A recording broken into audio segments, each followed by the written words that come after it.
자, 지금부터는 정치의 맥락과 그 이면을 짚어주실 전문가들과 함께하도록 하겠습니다. 어서 오십시오. 안녕하세요. 안녕하십니까.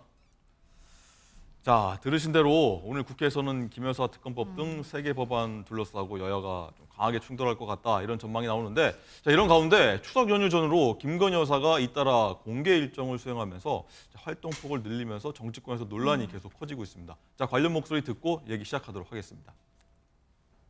비호감도가 상대적으로 높잖아요. 그러니까 네. 뭐를 하셔도 사실 국민 눈높이에는 좋지 않게 보이는 상황들 자체를 좀 인지해야 될 것 같고요. 한번 맺고 끊는 게 필요하지 않나 생각해요. 좀 품고 계시는 게 좋지 않을까. 소나기가 내릴 때는 피해가는 게 옳습니다. 그래서 좀 자숙을 하고 계시는 게 답답하지만 옳지 않느냐. 네, 이런 상황이라 이 야당은 물론 여당에서도 지금은 때가 좀 아니다 이런 얘기가 좀 나오고 있고, 뭐 여러 의혹에 대해서 여론 좋지 않으니까 맺고 끊는 게 좋지 않냐 이런 목소리를 듣고 왔는데, 자, 강전애 부위원장님 어떻게 보십니까? 이런 지적. 맺고 끊는다는 게 그렇다면 언제까지 끊어야 될지 그 부분이 저는 문제라고 생각을 합니다. 지금 김건희 여사에 대한 어떤 프레임화, 그리고 어떻게 보면은 민주당에서 본인들이 불리한 시점에 있어서는 계속적으로 김건희 여사에 대한 어떤 리스크 같은 것들을 부각을 시키고 있거든요.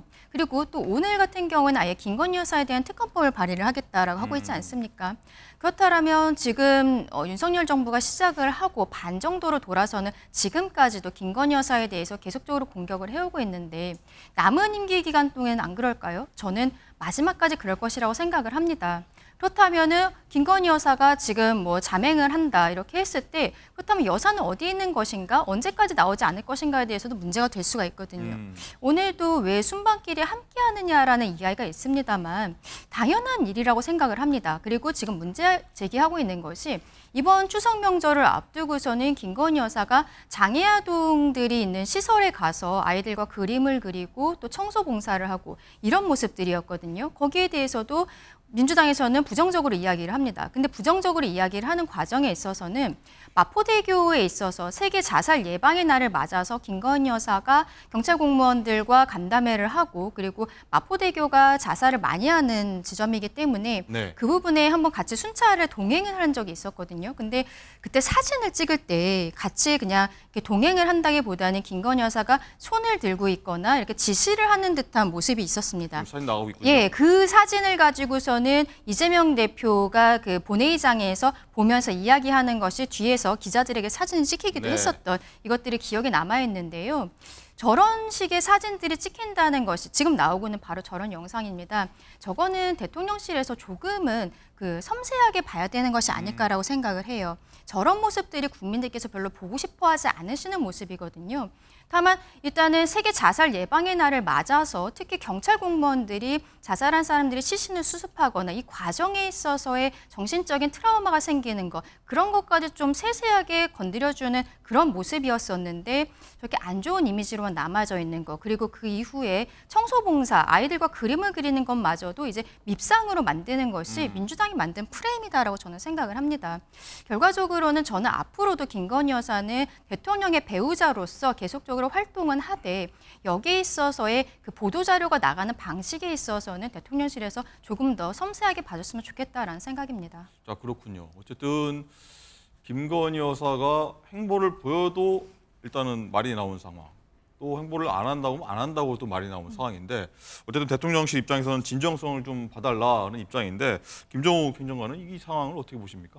일단 뭐 여당 내부에서 저 정도의 비판의 목소리, 우려의 목소리가 나온다 그러면 좀 국민 여론은 더 나쁘다고 볼 수밖에 없는 거죠. 왜냐하면 대통령 부인은 대통령과 함께 중요한 이미지를 가지고 있기 때문에 대체적으로 좀 이렇게 감싸는 분위기가 많잖아요. 내부에 저런 얘기가 나온다는 건 많은 분들이 현장에서 느끼는 감도를 좀 보여주는 것 생각이 들고요.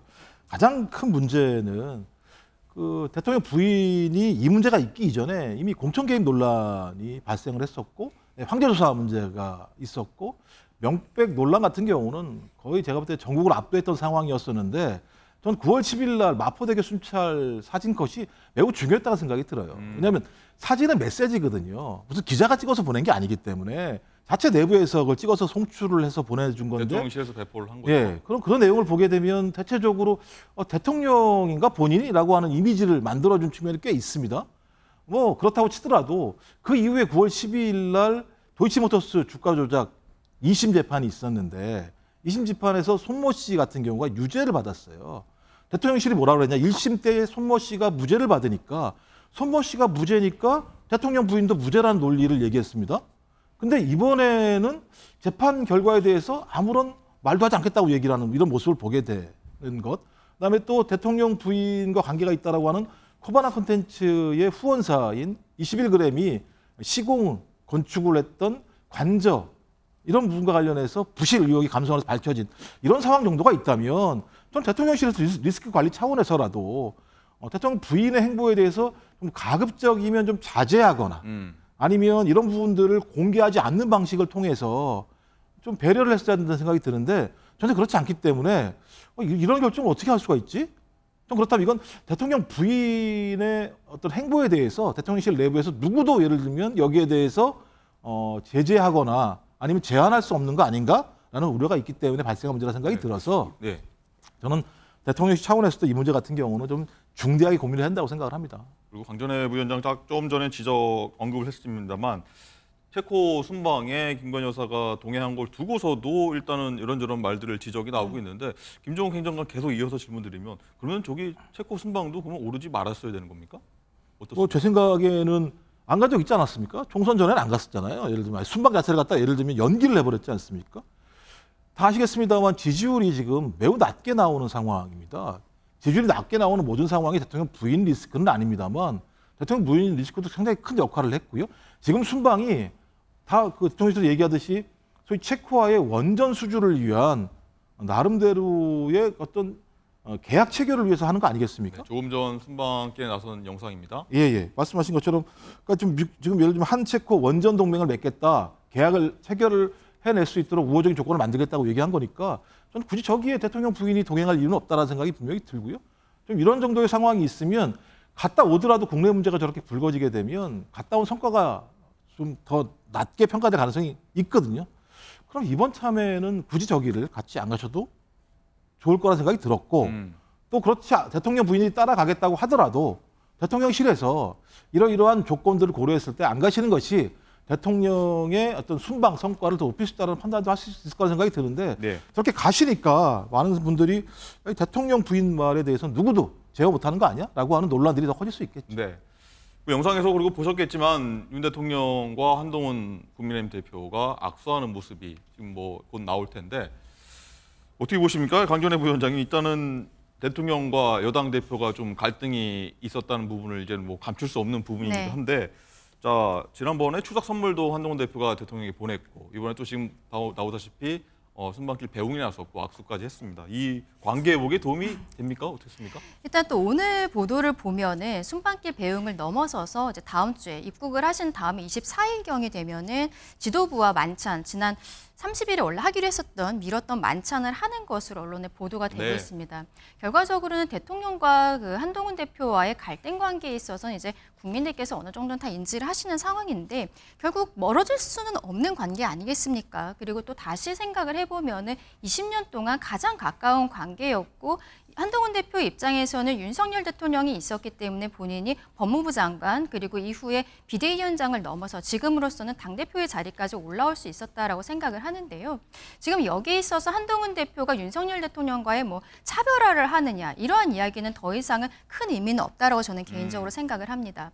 특히 최근에 있어서는 의정 갈등에 있어서 이 부분에 있어서 한동훈 대표가 본인이 의료계와의 대화 채널로서 역할을 하겠다라는 모습을 지금 강하게 보여주고 있는데요. 지금 뭐 이번 추석 기간에도 1대1 만남을 계속했었다라고 알려지고 있습니다. 이러한 상황에 있어서 한동훈 대표가 윤석열 대통령과의 만남을 통해서 이번 의정 갈등의 어떠한 중재자로서의 그 채널로서의 역할도 좀 공고히 할 수 있지 않을까라고도 보고 있습니다. 그렇군요. 어쨌든 말씀하신 대로 이 다음 주 24일입니다. 화요일에 한동훈 대표를 포함한 국민의힘 지도부가 윤 대통령과 만찬 회동을 한다는 소식이 조금 전에 전해졌는데 자 김종욱 김 장관님, 뭐 뭔가 이 여당 여권의 분위기가 좀 풀려간다, 갈등 관계가 풀려간다 이렇게 좀 봐야 되겠습니까? 예, 저부터 뭐 당정관계 복원을 위해서 빌드업 작업이 지금 벌어지고 있는 건 빌드업이다. 사실인 것 같아요. 그러니까 용산이든 한동훈 대표이든, 근데 문제는 풀기가 어려운 고리가 분명히 있어요. 두 가지 정도가 있는데 하나가 이제 전제 조건 없는 소위 여야 의정 협의체 참석인데 예. 전제 조건이 없다는 건 2025년 정원 문제와 관련해서도 원점이라고 하는 내용이 들어가 있거든요.